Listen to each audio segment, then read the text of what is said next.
మధు మాట్లాడింది విన్నారు. ఆయన పేదింటి బిడ్డ, బీసీ బిడ్డ, ముదిరాజ్ బిడ్డ, మరి ఒక వార్డు మెంబర్ నుంచి ఈరోజు ఎంపీగా నిలబడే స్థాయికి ఆయన ఎదిగిండు.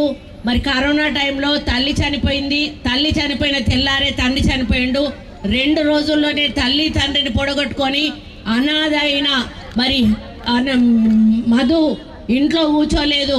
నా తల్లి తండ్రి లేరు, వాళ్ళ పేరు మీద నేను ప్రజలకు సేవ చేసుకుంటాను అని చెప్పి ఆయన బిజినెస్ చేసుకొని కోట్లు సంపాదించుకోవచ్చు. కానీ బిజినెస్ పక్కన పెట్టి ప్రజాసేవ కోసం ఈరోజు మీ ముందుకు వచ్చిన మరి ఈ బీసీ బిడ్డను మీరందరూ కూడా ఆశీర్వదించాల్సిన అవసరం ఉందని ఈ సందర్భంగా నేను విజ్ఞప్తి చేస్తూ ఉన్నాను.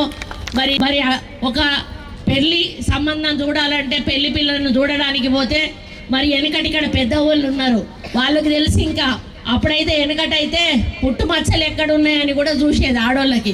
అంటే పుట్టుమచ్చలు ఉన్నదాన్ని బట్టి అత్తగారింటికి అదృష్టం వస్తుందా లేకపోతే దురదృష్టం వస్తుందా అని చెప్పి అట్లా చేసేవాళ్ళు. ఇప్పటికైనా కూడా పిల్లని ఇటు అటు నడవని, పిల్లని మాట్లాడమని, నీకు వంటలు వస్తాయా అని ఇన్ని రకాల మనము ఒక పెళ్లి సంబంధం చూసుకునేటప్పుడు చేస్తాం. మరి అదేవిధంగా మన రాజకీయ నాయకులను ఎంచుకునేటప్పుడు కూడా 5 సంవత్సరాలు వాళ్ళు మనకు సేవ చేయాలంటే వాళ్ళ వ్యక్తిత్వం ఎట్లాంటిది, వాళ్ళ మనిషి ఎట్లాంటోడు మరి చూడగానే మనం చెప్పొచ్చు. మీరు బీజేపీ ప్రభుత్వం అంటే, టీఆర్ఎస్ ప్రభుత్వం అంటే, ఈరోజు కవిత పోయి జైల్లో కూర్చున్నది. జైల్లో కూర్చుంటే ఇంతమంది అక్క చెల్లెళ్ళు ఉన్నారు, ఎవరన్నా పాపం అన్నారా? అన్నారు ఎవరన్నా? ఎందుకు అనలేదు?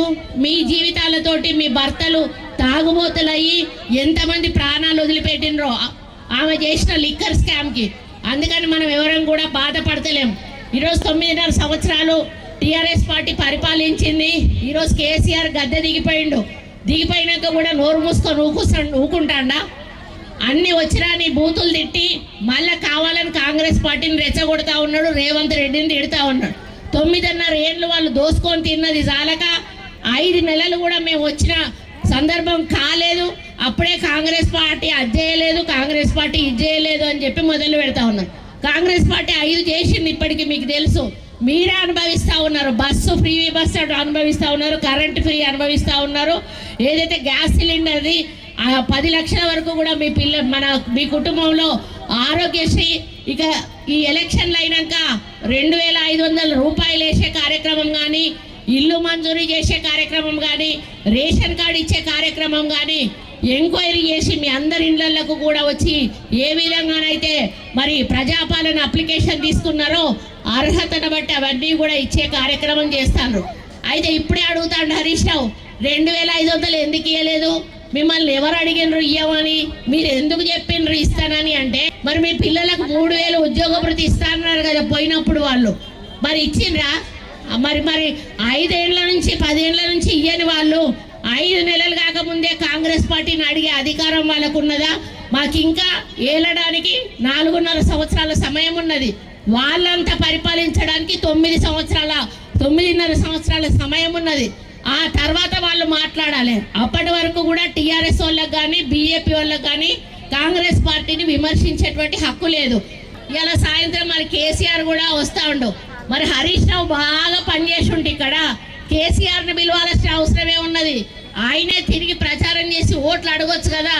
ఈరోజు కేసీఆర్ వస్తే మాత్రం మీరు ఓట్లు వేస్తారా? మొన్ననే ఓడగొట్టిండ్రు, ఓడగొట్టి 4 నెలలు కూడా కాలేదు.